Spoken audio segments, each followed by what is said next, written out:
Sir, আমার ছোট ভাইয়ের বয়স ১৯ বছর। কিছুদিন ধরে লক্ষ্য করছি সে ঠিকমতো ঘুমায় না। রাতে ঘুমাতে অনেক দেরি করে, আবার সকালেও তাড়াতাড়ি উঠে পড়ে। সারাদিন ঘুমায় না, সবসময় মেজাজ খিটখিটে থাকে। খাওয়া-দাওয়া ঠিকমতো করে না, অতিরিক্ত কথা বলে। তার এই আচরণগুলো দেখে আমরা খুবই চিন্তিত। সে কি কোনো সমস্যায় ভুগছে? এখন আমাদের করণীয় কি? সুপ্রিয় দর্শক, আপনি যে তথ্যগুলো এখানে দিয়েছেন, তাতে মনে হচ্ছে যে কিছু একটা সমস্যা তার হচ্ছে। এটা কি কোনো রোগ কিনা সেটা জানার জন্য আমাদের আরো অনেক বেশি তথ্য দরকার। আরো কি সমস্যা তার মধ্যে হচ্ছে? যেমন আপনি লিখেছেন যে সে অতিরিক্ত কথা বলে। সে কি বিষয়ে কথা বলে?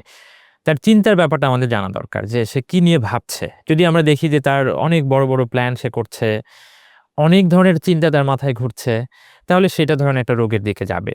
এর বাইরেও আপনি যে লক্ষণগুলো দিয়েছেন, সেই লক্ষণগুলো অবশ্যই কোনো না কোনো সমস্যা আছে এই ব্যাপারটাতে ইঙ্গিত করে। তো এখন সমস্যাটা সুনির্দিষ্টভাবে কি, সেইটা যদি আমরা নির্ণয় করতে চাই তাহলে আমাদের তার সাথে কথা বলা প্রয়োজন এবং আপনাদের কাছ থেকেও আরো অনেক তথ্য নেওয়া দরকার। তো সাধারণত এই ধরনের লক্ষণগুলো দেখা দেয় এক ধরনের মানসিক রোগে, যেটাকে আমরা বলি bipolar disorder। এবং এই bipolar disorder এর ২ টা রূপ আছে। একটা হচ্ছে ডিপ্রেশন, আরেকটা হচ্ছে ম্যানিয়া। আপনি যে লক্ষণগুলোর বর্ণনা দিয়েছেন সেটা ম্যানিয়ার সাথে অনেকটা মেলে।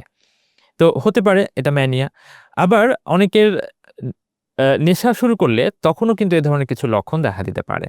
তো সেই ব্যাপারটাও আমাদেরকে আরো বেশি খোঁজ নিয়ে দেখতে হবে যে সেরকম কোনো ঘটনা ঘটছে কিনা। ৩ নম্বর একটা ব্যাপার হতে পারে যেটা আরেক ধরনের মানসিক রোগ, সিজোফ্রেনিয়া। সেটারও একটা অবস্থায় এই ধরনের লক্ষণগুলো আসতে পারে। তো মূল যে কথাটা বলতে চাই সেটা হচ্ছে যে যে লক্ষণগুলো দেখা দিয়েছে সেটা অবশ্যই স্বাভাবিক না, সেটা অস্বাভাবিক এবং সেটা মানসিক রোগকে ইঙ্গিত করে। রোগটা সুনির্দিষ্ট করতে গেলে আপনার অবশ্যই উচিত জরুরি ভিত্তিতে একজন চিকিৎসকের কাছে যাওয়া। জরুরি ভিত্তিতে কেন বলছি? কারণ এটা যদি দেরি করা হয় তাহলে তার এই লক্ষণগুলো আরো বাড়তে থাকবে।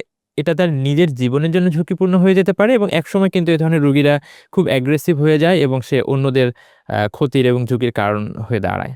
তো এইজন্য আপনার প্রতি আমার পরামর্শ যে আপনি দেরি না করে নিকটবর্তী কোনো একজন মানসিক রোগ বিশেষজ্ঞের সাথে এ ব্যাপারে আলাপ করতে পারেন। যদি আপনার আশেপাশে হাসপাতাল থাকে, সেখানে যদি মানসিক রোগ বিভাগ থাকে তাহলে সেখানেও আপনি তাকে নিয়ে যেতে পারেন।